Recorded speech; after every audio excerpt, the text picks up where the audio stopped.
গিন্নি, কোথায় গেলে? একটু পানি দাও দেখি। গলাটা শুকিয়ে কাঠ হয়ে গিয়েছে আমার। যা গরম পড়েছে।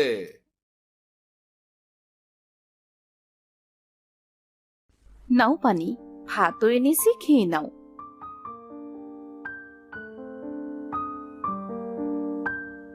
এ কি গিন্নি, সকালে তো পান্তা ভাত আর কাঁচামরিচ দিয়ে ভাত খেলাম, এখনো পান্তা ভাত আর কাঁচামরিচ?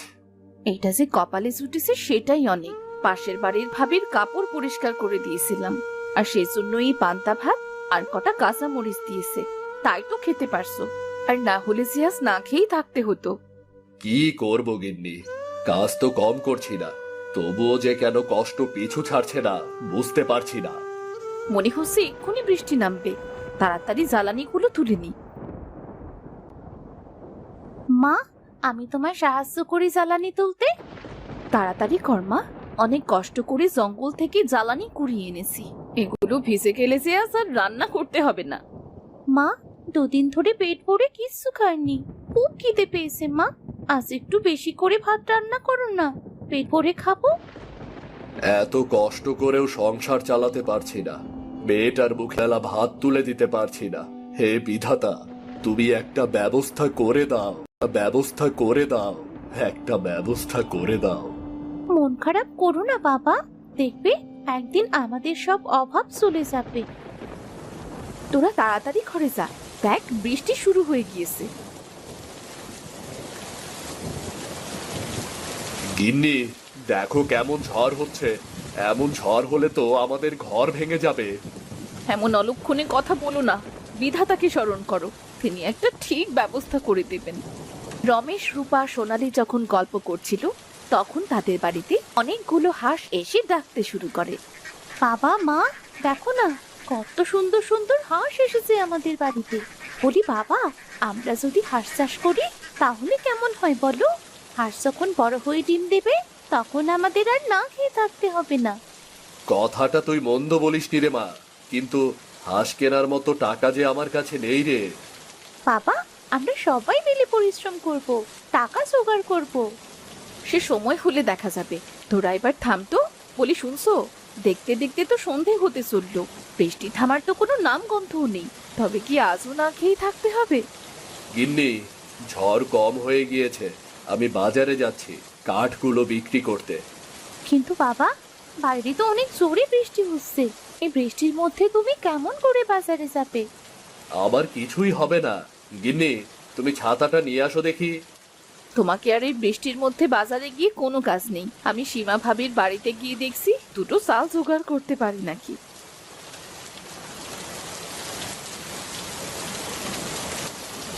এই বলে রূপা একটা ছাতা নিয়ে সীমাদের বাড়িতে যায়, আর সীমাকে সব খুলে বলে। বলি আপনার জন্য কি আমি জন্য আপনার ভাই কাঠ বিক্রি করতে যেতে পারেনি, কিন্তু আপনি তো ঠিক চাল নিতে চলে এসেছেন। বলি আমি কোনো চাল দিতে পারবো না। সকালে রান্না করা কিছু ভাত আর তরকারি আছে, গরুকে দেবার জন্য রেখেছিলাম, আপনি বরং সেটাই নিয়ে যান। ঠিক আছে ভাবি, আপনি বরং সেটাই দিন।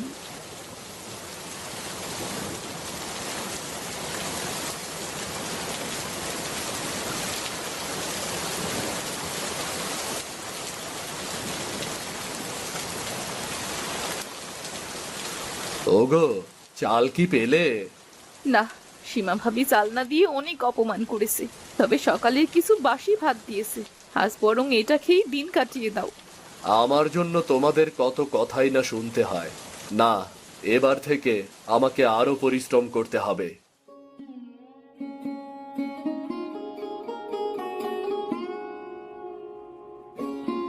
বাবা, কোথায় যাচ্ছ তুমি? তোর কাশেম চাচার ক্ষেত পরিষ্কার করতে যাচ্ছি রে। আমিও যাবো বাবা, তোমার সাথে আমিও যাবো। কাশেম চাচার ক্ষেতের পাশেই তো নদী, নদীর উপর অনেক রকম শাক পাওয়া যায়, আমি সেগুলো তুলবো। তুমি বাজারে গিয়ে বিক্রি করো বাবা। তোকে কষ্ট করতে হবে না মা, তুই খেলতে যা। না বাবা, আমি টাকা গুছিয়ে হাঁস কিনতে চাই। মেয়েটা মধ্য বলেনি, আমিও মানুষের বাড়িতে কাজ করব। সবাই মিলে কাজ করলে হাঁস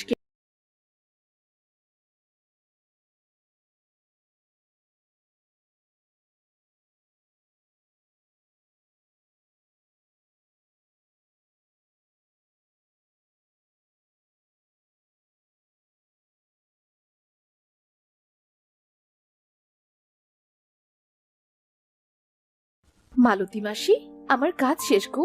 যদি টাকাটা দিতে তবে চলে যেতাম গো। এই নাও তোমার টাকা। আজ তুমি আমার অনেক বড় উপকার করলে।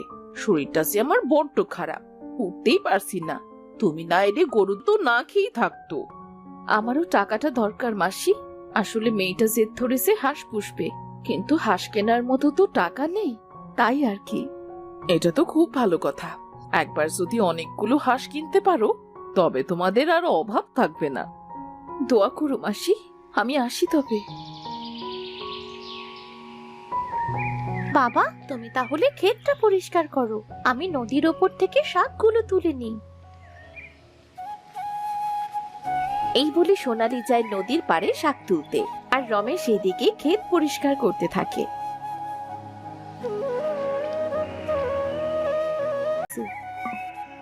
ঠিক আছে, আমারও ক্ষেত পরিষ্কার করা শেষ। তোর কাশেম চাচার কাছ থেকে টাকাটা নিয়ে আসি। টাকা আনতে যেতে হবে না, এই নাও তোমার টাকা ভাই। ঠিক আছে ভাই, দরকার পড়লে আবার ডাক দিয়েন। আমি আজ আসি তবে।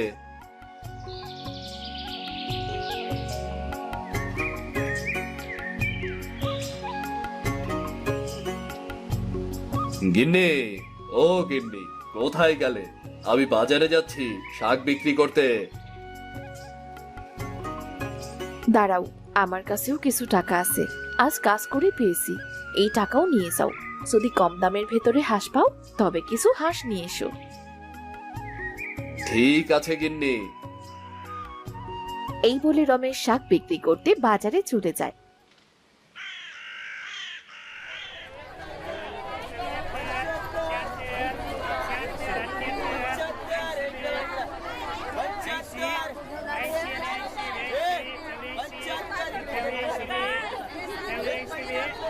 কিছুক্ষণের ভেতরেই রমেশের সব শাক বিক্রি হয়ে যায়।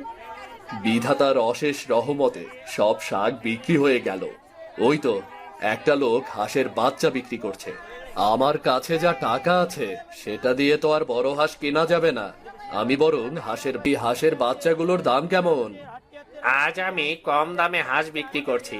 আপনি এই 15টা হাঁসের বাচ্চা 800 টাকা দিয়ে নিতে পারবেন। দাদা, আমার কাছে তো 800 টাকা হবে না, সব মিলিয়ে 710 টাকা আছে। আপনি বরং আমাকে দুটো কমিয়ে দিন, কেমন? এতে আমার লস হয়ে যাবে। আচ্ছা ঠিক আছে, তবে আপনি 13টা বাচ্চাই নিন, কেমন? এই নিন দাদা আপনার টাকা, আমি আসি তবে।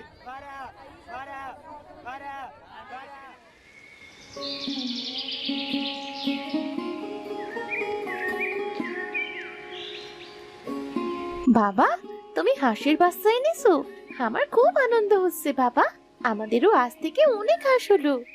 ওগো, এতগুলো যে হাঁসের বাচ্চা আনলে, তা এত হাঁস বড় হলে তুমি রাখবে কোথায়? আর তাছাড়া ওদের জন্য খাবার এনেছো, আজ ওদের কি খেতে দেবে? না গিন্নি, হাঁস কিনে সব শেষ হয়ে গিয়েছে। আচ্ছা মা, আমি হাঁসগুলোকে ছেড়ে দিয়ে চারপাশটা ঘুরিয়ে নিয়ে বেড়াই। ওরা পোকামাকড় কুটে কুটে খাবে, আর কাল একটা ঠিক ব্যবস্থা করা যাবে। তবে তুই দেখ কিছু খাওয়াতে পারিস নাকি। লতা ভাবির কাপড় পরিষ্কার করে দেওয়ায় সে কিছু চাল দিয়েছে, আমি বরং সেটাই রান্না করি। এই বলে রূপা রান্না করতে চলে যায়, আর সোনালী হাঁসের বাচ্চাগুলো হাঁটতে হাঁটতে একসময় সোনালীদের বাড়ির পাশের পুকুরে চলে আসে। মা, ও মা, হাঁসের বাচ্চাগুলোকে যে কোথাও দেখছি না, ওরা গেল কোথায় সব? ওদের কোথায় রেখে গিয়েছিলি?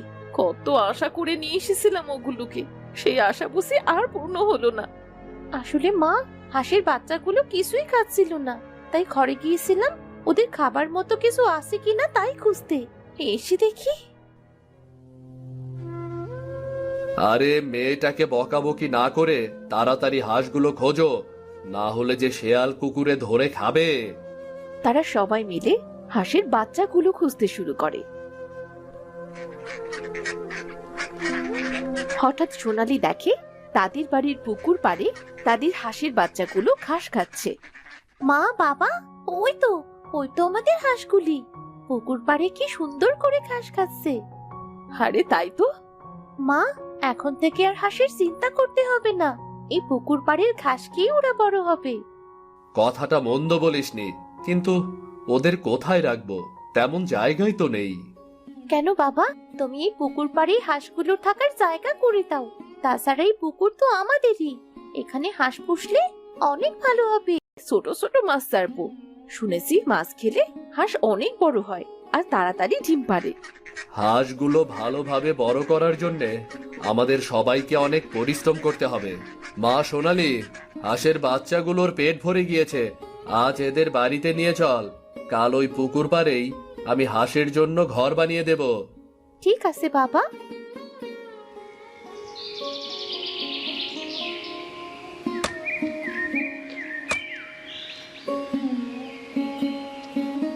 খুব সুন্দর হয়েছে ঘরটা, বাড়ির সামনে সব সময় দেখাও যাবে। পুকুর